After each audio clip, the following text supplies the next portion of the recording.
Vile nimefika hapa leo, nataka nishukuru serikali ya Kenya kwa sababu kuna mambo mingi imetutendea.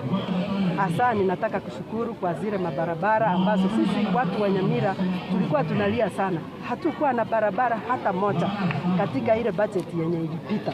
Lakini sisi tulienda hapo tukasema hatuwezi enda Nyamira kama hakuna hiyo mabarabara, na sisi mtuwekee. Na nataka nishukuru, at least angarau tumepata more than 78 kilometers za barabara kwa hii supplementary budget.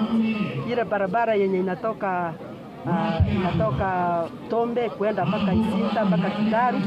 Kuna barabara ingine inatoka Bondeni inaenda mpaka Magombo. Kuna barabara ingine inatoka Riamoni, Esani inaenda Machuridiati mpaka inaenda Nyangori.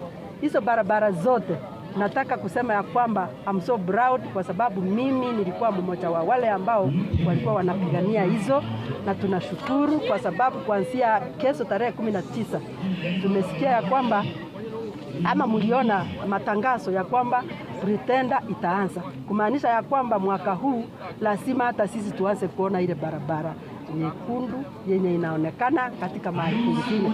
Sana sana kama sisi hapa West Mugirango tuseme ya kwamba zile barabara ambazo ni satamaki ambazo ziko hapa ni chache sana.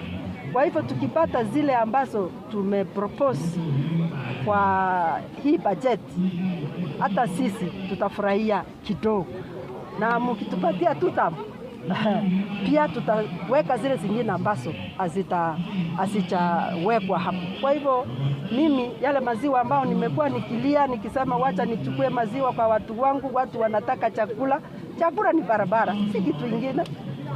Kama hiyo imekuja, mimi nataka kushukuru kwa sababu at least nimeona hiyo kitu moja na vingine vingi, kwa sababu hata leo nimekuja na checks, nimepatia youths, nimepatia wamama posho meal, nimepatia wengine tents ambazo zimeenda kwa communities.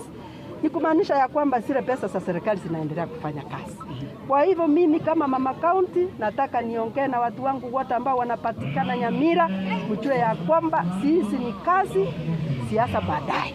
Lakini tu niwajulize ya kwamba 2027 siasa yangu mnajua ni gavana, na mniombe.